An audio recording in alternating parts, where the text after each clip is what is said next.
wajah-Mu, oh Tuhan, di dalam kekudusan-Mu. Bawaku dekat dalam hati-Mu.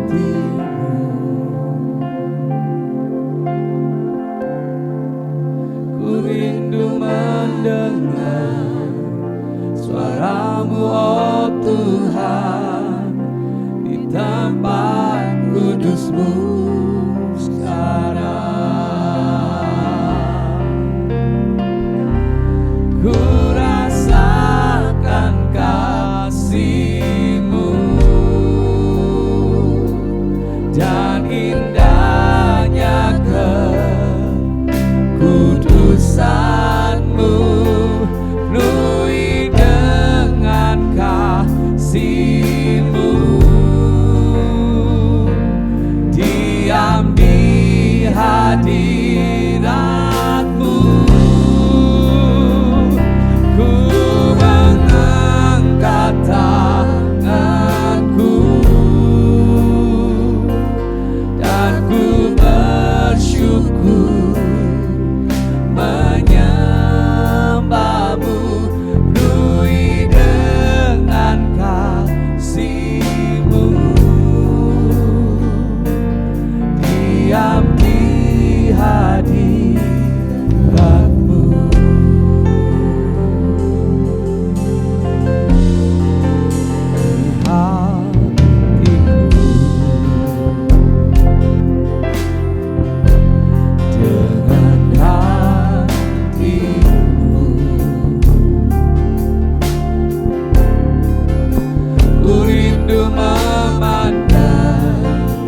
Wajah-Mu, oh Tuhan, di dalam kekudusan-Mu.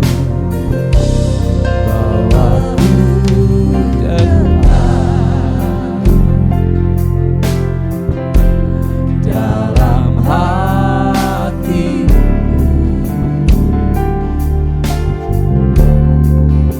Ku rindu mendengar suara-Mu, oh Tuhan, di tempat kudus-Mu sekarang.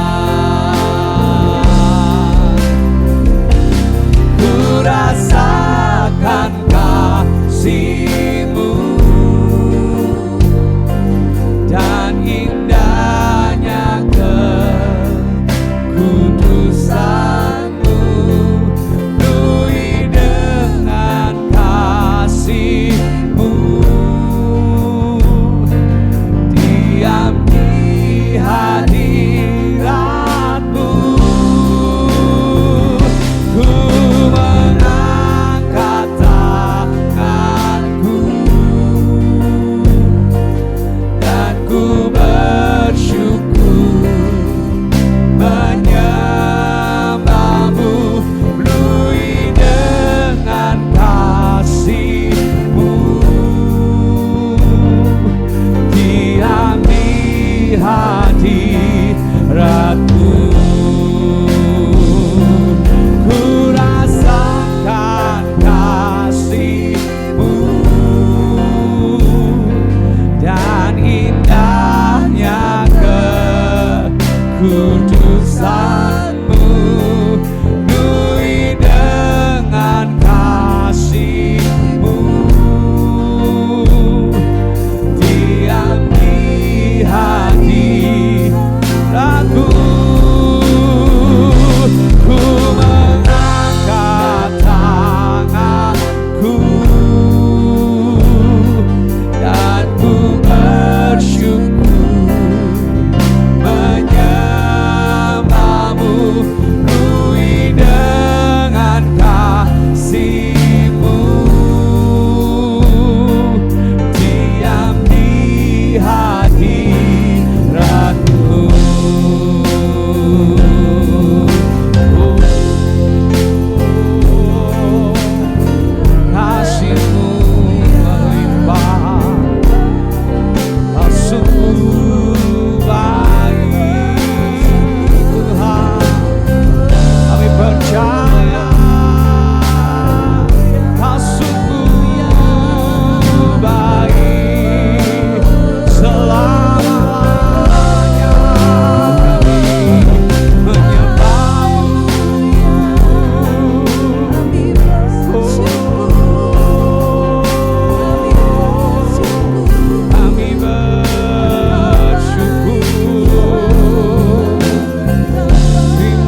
sembah kami Tuhan. Penuhi tiap kami dengan kasih. Dan ini kerinduan kami Tuhan. Dekat denganmu, ada di dalammu Tuhan. Yesus Tuhan, hanya dekatmu itu yang ku perlu. Kau sumber penghiburanku, dan kau yang ubahkan air mataku jadi lembah yang bermata air. Hanya dekatmu, hanya dekatmu itu yang ku perlu. Kau sumber perlindunganku, dan kau yang ubahkan air mataku jadi lembah yang bermata air. Sebab itu ku memujimu, Engkau Allahku. Mulutku kan selalu pujimu, dan angkat tangan sembahmu, tinggikan namamu. Yesus, kemuliaan bagimu. Sebab itu ku memujimu,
selalu menari di jalan hadiratmu, nikmati kasih-Mu Yesus.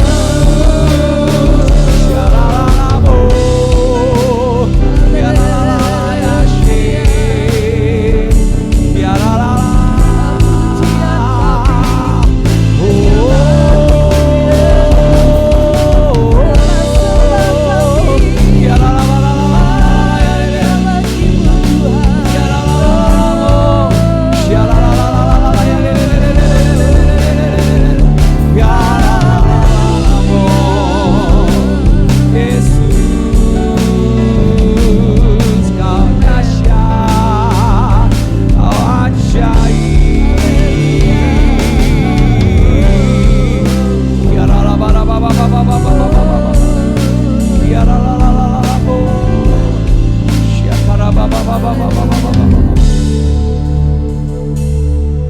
Terima kasih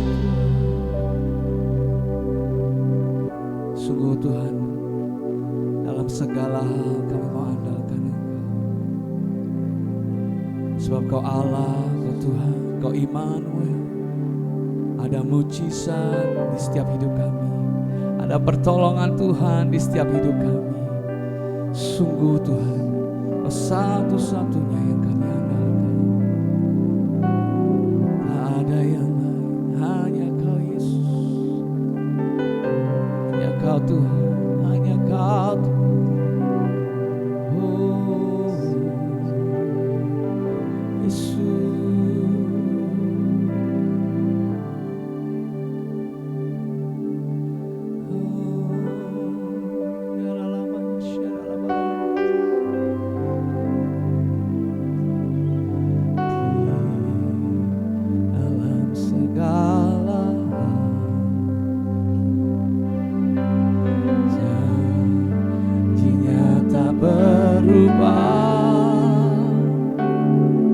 Apa yang sudah difirmankan terjadi saat kita percaya, meskipun 1000 tangan manusia menarikmu jatuh, namun Tuhan yang bela, tangannya sanggup membuatmu naik ke gunung. Percayalah, Tuhan yang bela.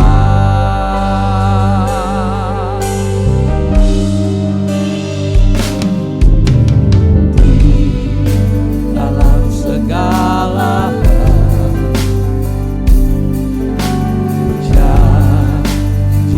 tak berubah, apa yang sudah difirmankan terjadi saat kita percaya, meskipun 1000 tangan manusia menarikmu jatuh, Tuhan yang bela, tangannya sanggup membuatmu naik ke gunung. Percayalah, Tuhan yang bela. Meskipun 1000 tangan manusia menarikmu jatuh, namun Tuhan yang bela, tangannya sanggup membuatmu naik ke gunung. Percayalah, Tuhan yang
dan ku kan minum airmu bagai rusa rindu. Selalu ku hidup dalammu dan hidupmu di dalamku, oh Yesusku.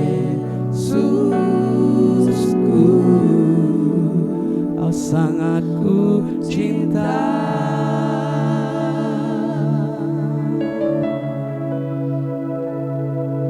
Oh Yesusku, Kau sangat ku cinta. Ya Yesus, oh Yesusku, Kau sangat ku cinta.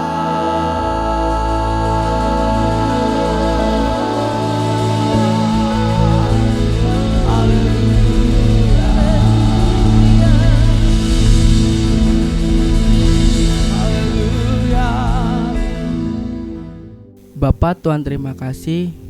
Kami ucap syukur Tuhan buat pagi hari ini Tuhan. Bapak, kami mau mengaturkan doa syafaat kami kepadamu Bapak.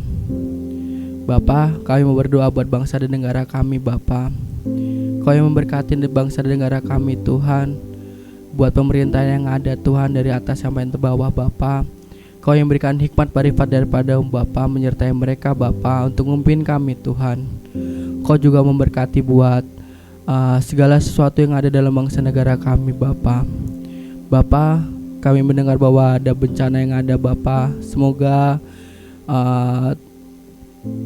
warga yang terdampak Tuhan, Kau yang memberkati, Kau melimpahi berkat kasih karena-Mu melimpah Bapa buat mereka Bapa. Kami hanya bisa mengaturkan doa buat mereka Bapa, supaya mereka bisa diberikan hikmat Tuhan untuk menghadapi bencana ini Bapa. Kami percaya kuasa-Mu melimpah Bapa. Bapa, Engkau juga berkati bangsa dan negara kami ke depannya Bapa. Kami percaya bangsa dan negara kami dalam tangan-Mu Bapa. Kami percaya buat kami punya Allah yang hidup, Allah yang besar, Allah yang punya kuasa yang besar Tuhan. Bapa, kami juga mau berdoa buat gereja kami Bapa, gereja Ephrata Community Church Bapa.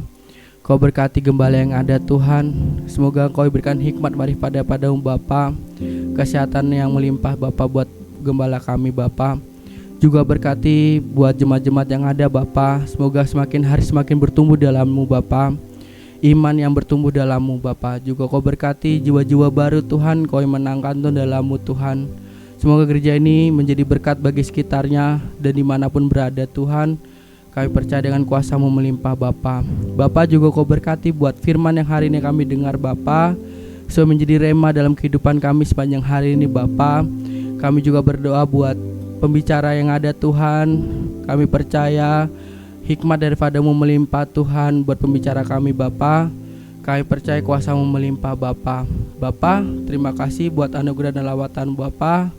Kami ucap syukur dalam nama Tuhan Yesus kami berdoa, haleluya, amin. Shalom, puji Tuhan. Bapak Ibu yang dikasihi Tuhan, kembali lagi kita bertemu dalam saat teduh pemuritan di pagi hari ini. Kita akan sama-sama mendengarkan dan merenungkan kebenaran firman Tuhan. Sebelumnya saya mengucapkan banyak terima kasih kepada Bapak Gembala yang memberikan kesempatan kepada saya untuk kembali menyampaikan kebenaran firman Tuhan pada pagi hari ini. Kiranya Roh Kudus bekerja dalam setiap pribadi kita, menyelidiki setiap hati kita dan mengontrol setiap pemikiran kita, sehingga apa yang akan disampaikan pada saat pagi hari ini boleh tertanam di dalam hati kita, dan itu boleh menjadi pegangan hidup kita dalam menjalani kehidupan ini. Kita akan sama-sama mendengarkan kebenaran firman Tuhan yang pada saat pagi hari ini saya beri judul, yaitu pemimpin yang memimpin. Sekali lagi, pemimpin yang memimpin. Sebagai landasan firman Tuhan, kita akan baca 1 Petrus 5 ayat 2-3. Hitungan ketiga kita akan bacakan firman Tuhan bersama-sama. 2, 3. Gembalakanlah kawanan domba Allah yang ada padamu. Jangan dengan dipaksa, tetapi dengan sukarela sesuai dengan kehendak Allah. Dan jangan karena mau mencari keuntungan, tetapi dengan pengabdian diri.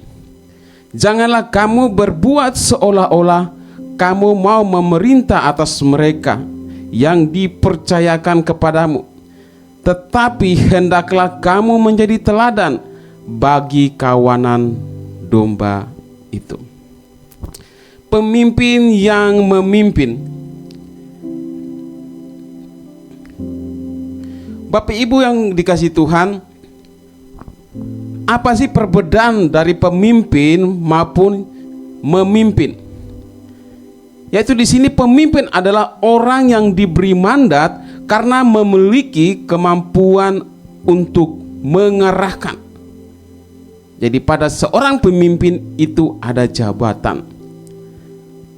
Nah, di dalam memimpin yaitu tentang prosesnya, yaitu tindakan, kemampuan untuk mempengaruhi, membimbing dan memotivasi orang lain guna mencapai tujuan.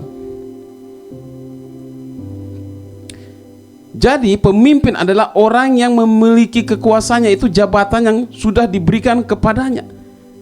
Tetapi memimpin adalah tindakan yang dilakukan orang itu, yang membawa orang, membimbing orang maupun memotivasi orang untuk mencapai tujuan. Ada pemimpin secara dunia, yaitu pemimpin sekuler, maupun ada pemimpin rohani. Nah, kalau pemimpin dunia atau pemimpin sekuler, motivasinya adalah kekuasaan, keuntungan pribadi. Itu motivasi mereka. Sedangkan pemimpin di dalam iman Kristen, motivasinya adalah kasih kepada Tuhan dan sesama. Dan itu diwujudkan dalam panggilan pelayanan. Fokus dari kepemimpinan dunia adalah mencapai tujuan pribadi atau mencapai tujuan organisasi yang mereka bernaung di dalamnya. Sedangkan pemimpin di dalam iman Kristen adalah melayani, memberdayakan dan memenuhi kebutuhan orang lain. Sehingga dikatakan pemimpin dalam dunia sekuler itu bagaimana untuk mencapai keuntungan.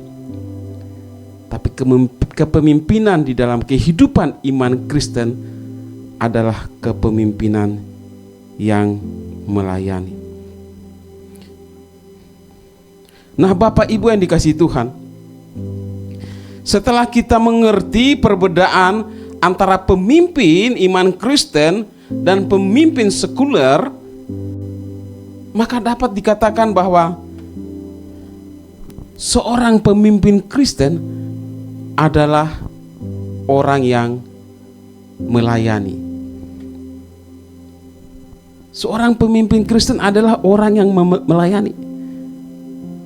Tetapi kalau pemimpin dunia sekuler, mereka memimpin adalah mereka melakukan segala sesuatu itu dengan cara memerintah. Tetapi berbeda dengan kehidupan kepemimpinan di dalam dunia kekristenan berdasarkan iman Kristen, yaitu pemimpin adalah orang yang mau melayani.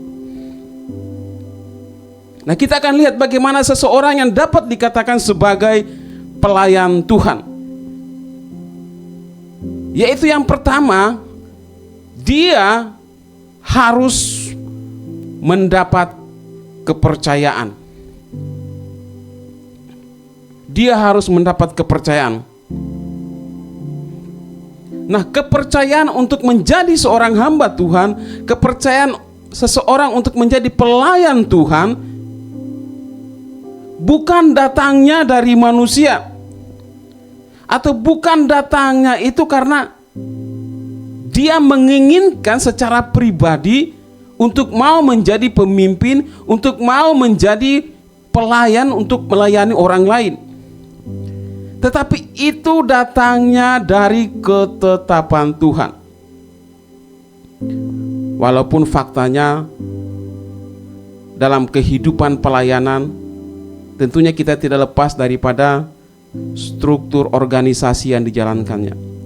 Dan di dalamnya itu ada pilihan-pilihan yang dilakukan oleh orang-orang yang melakukan pemilihan siapa yang boleh menjadi pelayan atau siapa yang boleh menjadi pemimpin untuk melayani umat Tuhan. Tetapi di balik semua itu ada ketetapan Allah, ada dorongan Allah yang bekerja sedemikian rupa dari pribadi lepas pribadi, sehingga dapatlah kita memperoleh pemimpin yang diinginkan. Nah, bagaimana kita dapat memastikan diri bahwa kita ini adalah pribadi yang dipanggil untuk menjadi pemimpin sehingga dapat melayani sesama kita? Yaitu adanya kerinduan di dalam diri orang tersebut. Kerinduan yang sangat dalam, yang terpendam di dalam hatinya. Sehingga apa? Kerinduan itu mendorong dia untuk melakukan pelayanan.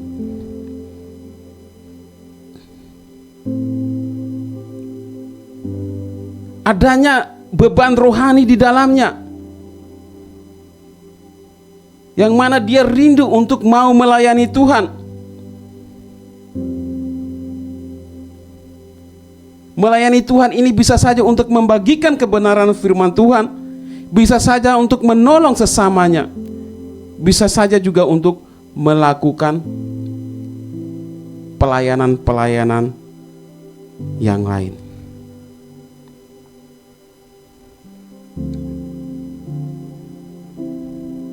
Yang berikutnya adanya karunia dan kompetensi orang tersebut. Karena apa? Jikalau ada dorongan di dalam hati, tentunya itu tidak lepas daripada pekerjaan Tuhan. Tentunya Tuhan juga sudah mempersiapkan orang itu untuk melakukan pekerjaannya, sehingga dapat diketahui, dapat dilihat bahwa orang tersebut jika dipilih menjadi seorang pemimpin, pasti ada alasan-alasan yang dikemukakan, yaitu dia punya kemampuan untuk memimpin. Dia memiliki karunia pada bidang-bidang yang mau dipercayakan kepadanya.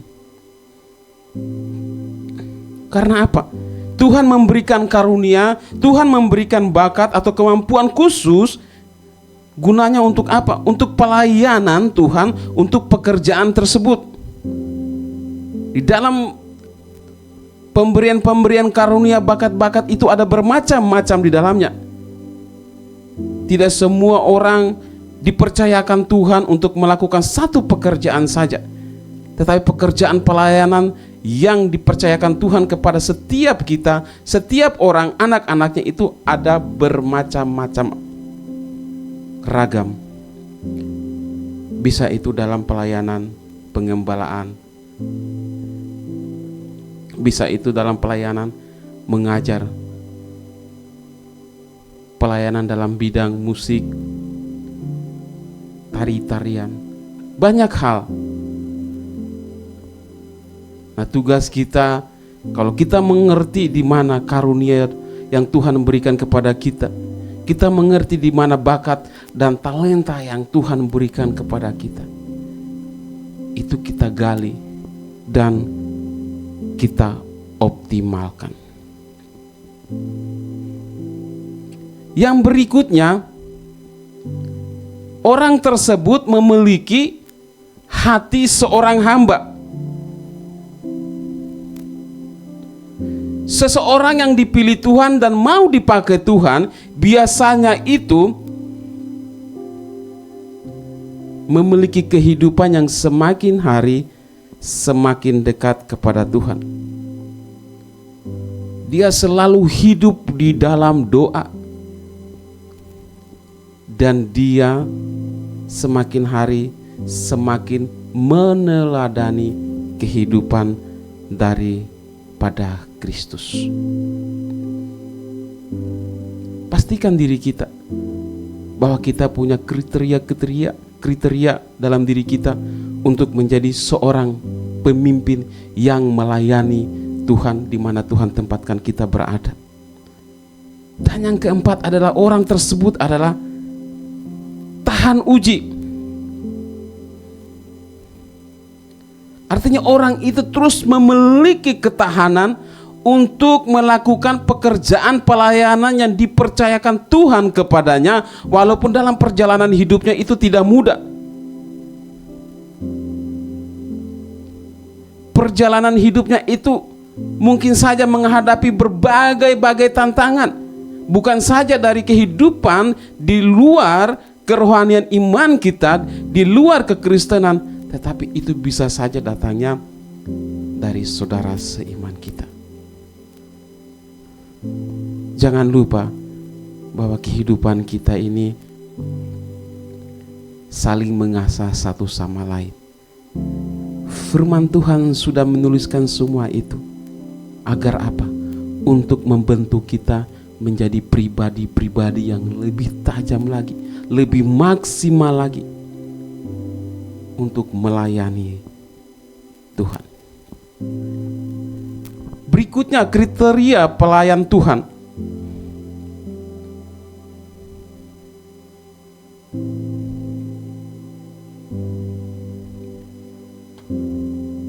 Yaitu melayani dengan senang hati.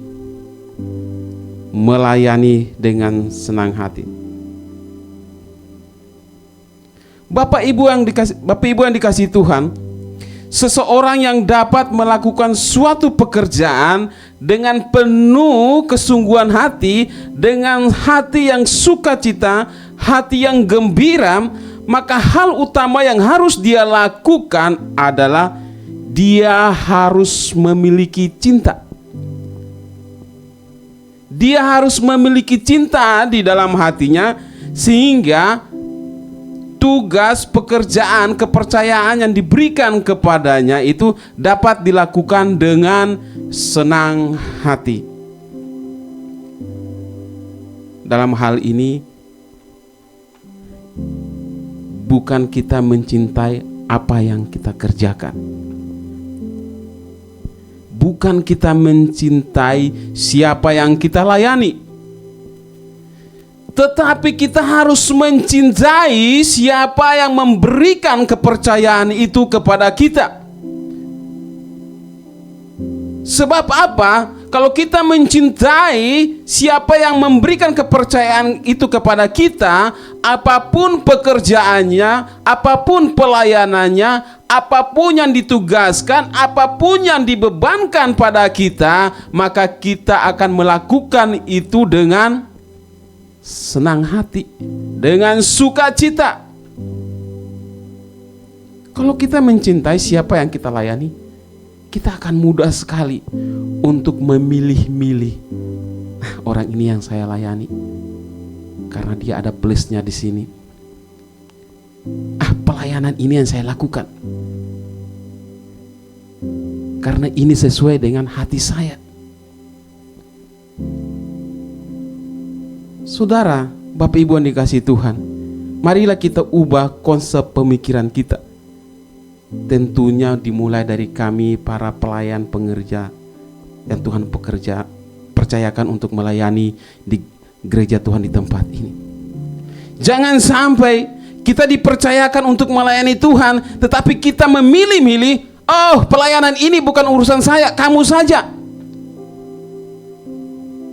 Saya hanya menyampaikan firman Tuhan.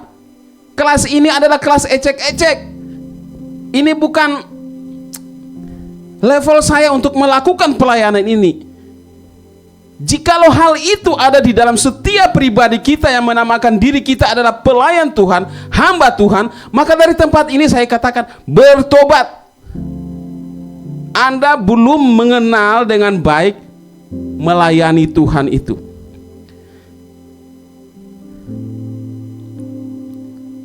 Mulai sekarang ambil keputusan untuk melakukan apa saja yang Tuhan percayakan kepada otoritas kita, lakukanlah itu. Jangan menolak, apalagi melempar-lempar pelayanan yang sudah dipercayakan kepada kita.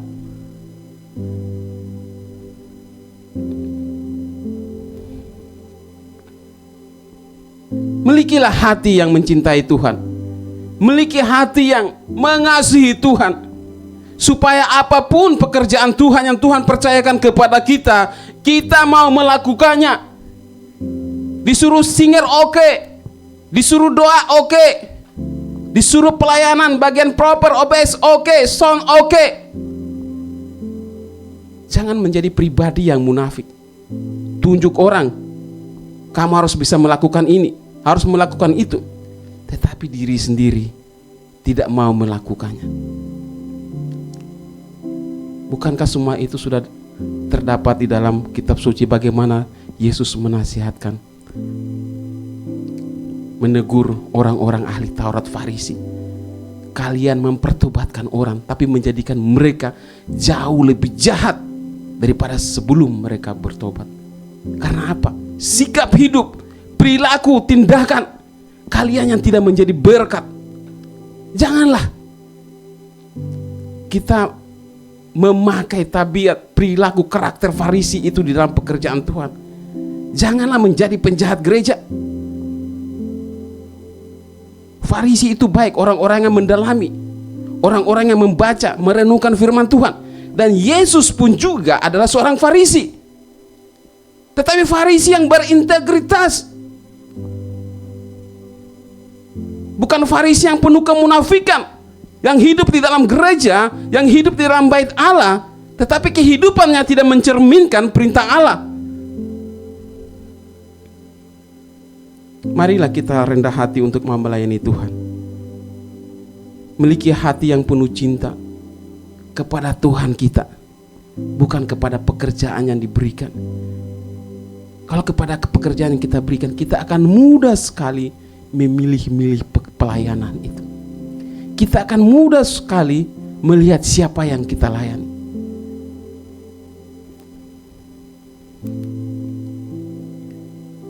Nah, mencintai Tuhan ini tentunya semua orang tidak memiliki cinta yang benar. Cinta yang benar itu berasal daripada Tuhan. Nah, kita tidak dapat mencintai Tuhan sebelum kita itu mengenal Tuhan. Mengenal Tuhan secara pribadi. Yaitu bagaimana kita mengenal Tuhan secara pribadi? Yaitu kita mulai membaca, merenungkan firman Tuhan itu setiap hari. Kita patut bersyukur karena Bapak Gembala kita selalu memberikan ayat firman Tuhan. Dan kalau saya lihat beliau ini menyiapkan bacaan firman Tuhan sepekan itu, bagaimana supaya jemaat Tuhan dapat mengikutinya.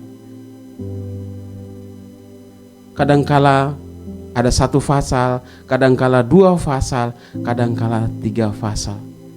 Jadi beliau memikirkan keseluruhannya.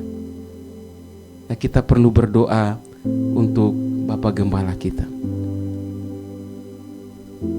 Ya, kita perlu mengkritik, boleh. Tapi kita mengkritik yang membangun, kritik yang mencintai. Bukan kritik yang benar-benar menjatuhkan, menghambat pekerjaan pelayanan Tuhan. Kalau memang kritikan kita, masukan kita itu belum dilakukan atau dilaksanakan, ya pasti ada hal-hal yang dipikirkan oleh orang-orang yang dipakai Tuhan. Mereka berjalan itu sesuai dengan kebenaran firman Tuhan. Jadi tindakan setiap hamba-hamba Tuhan itu tidak lepas daripada segala sesuatu yang terjadi.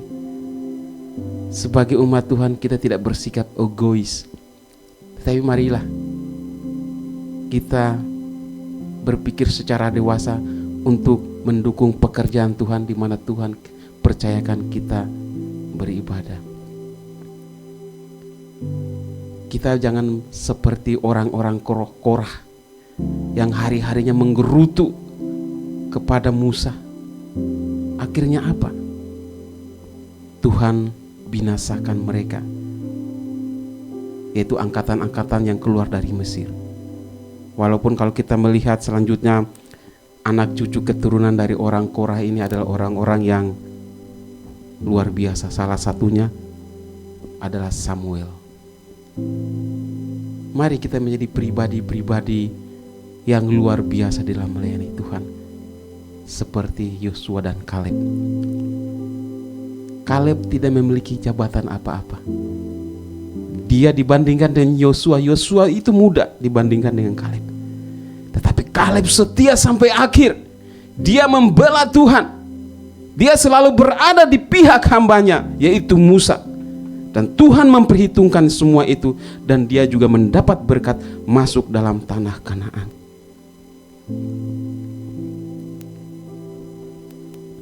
Baca firman dan renungkan firman Tuhan. Merenungkan makna dari firman Tuhan yang akan menyucikan dan membimbing kita. Yang berikut adalah berdoa dan bersekutu. Berdoa secara pribadi, sampaikan isi hati kita kepada Tuhan. Minta petunjuk daripada Tuhan dan dengar respon Tuhan, apa yang Tuhan mau katakan kepada kita. Dan kita harus menjadi pribadi-pribadi yang siap mendengar dan siap melakukan sesuai dengan kehendak Tuhan, bukan kemauan kita. Itu adalah hubungan atau percakapan dua arah antara kita dan Tuhan.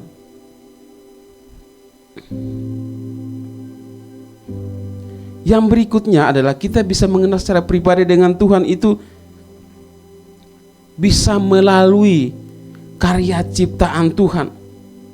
Kita bisa mengamati, menikmati keindahan alam di mana Tuhan tempatkan kita, di mana kita berada. Kita bersyukur. Seringkali kita dibawa untuk bepergian refreshing. Itu adalah kesempatan untuk kita menikmati keajaiban Tuhan, menikmati karya ciptaan Tuhan. Sebab Tuhan Maha Kuasa, Dia berkuasa, mampu, sanggup melakukan segala perbuatan-perbuatan di luar daripada kemampuan manusia. Dan dalam hal ini, baca firman Tuhan, berdoa dan bersekutu, mengenal Tuhan lebih dalam lagi lewat ciptaan Tuhan, maka harusnya ada pertobatan di dalam diri kita. Adanya ketaatan di dalam melakukan firman Tuhan. Adanya ketaatan, tunduk terhadap apa yang Tuhan inginkan lewat perenungan kita, lewat firman yang kita baca, ataupun lewat firman Tuhan yang disampaikan oleh para hambanya. Setelah itu kita boleh membangun hubungan dengan Tuhan. Setelah kita mengenal Tuhan secara pribadi, maka di situ kita akan mengenal diri kita. Kita akan tahu siapa diri kita. Kita adalah manusia berdosa, manusia bobrok yang penuh dengan kemunafikan.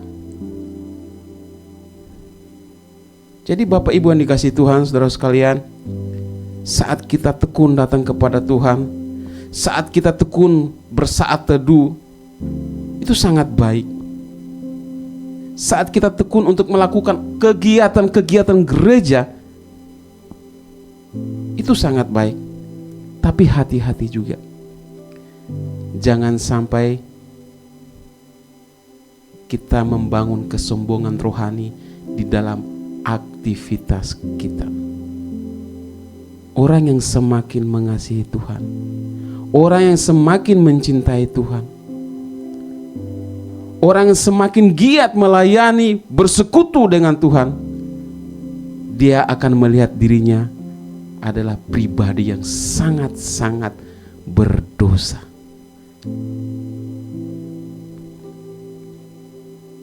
Bapak Ibu, Allah kita adalah Allah yang Maha Suci.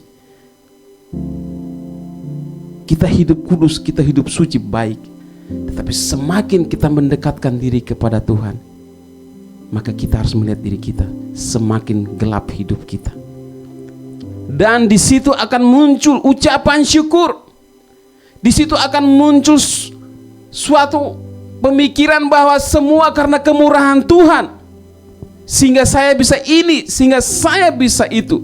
Dan di situ kita akan melakukan segala sesuatu dengan penuh rasa syukur, dan segala sesuatu yang kita kerjakan itu akan penuh dengan sukacita, dengan hati yang senang.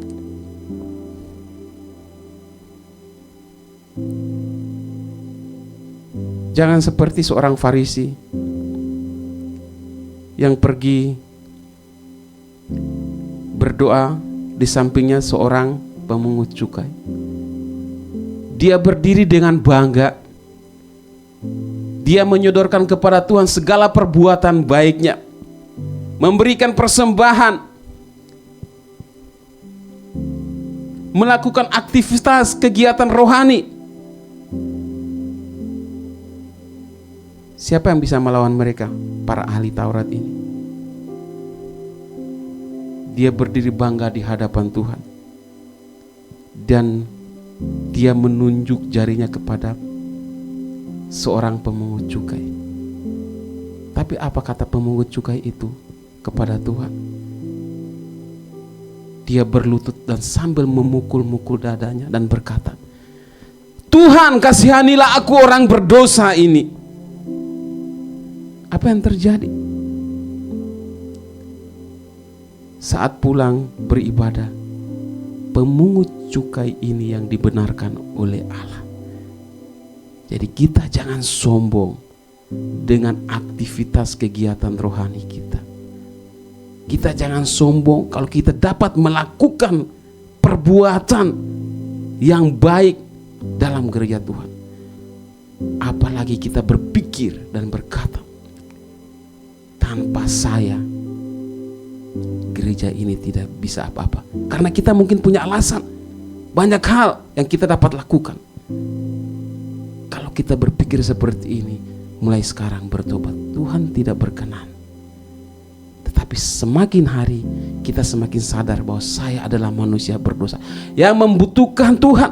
Jika saya dapat melakukan ini, semua karena kesempatan, kemurahan, kebaikan Tuhan yang Tuhan anugerahkan kepada saya. Saya bersyukur sekali berada di gereja di tempat ini.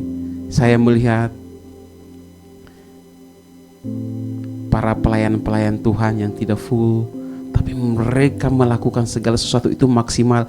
Kadangkala saya bertanya kepada rekan-rekan yang lain, saya ini merasa malu karena melihat kalian ini orang-orang yang luar biasa, melakukan lebih daripada yang diinginkan. Dalam kesibukan mereka, mereka mau menempatkan waktu untuk melayani pekerjaan Tuhan, mempersiapkan diri dengan baik. Sungguh luar biasa.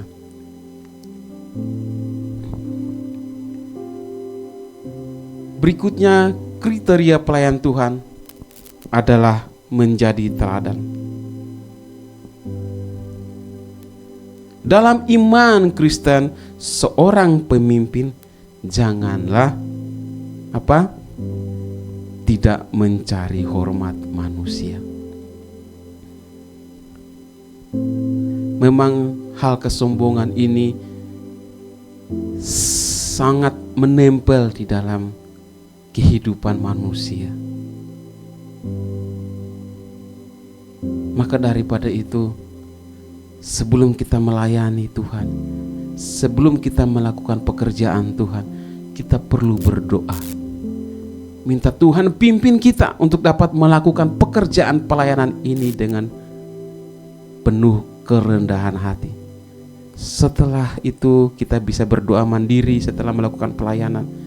Ampuni setiap pelayanan yang mungkin tidak menyenangkan hati Tuhan.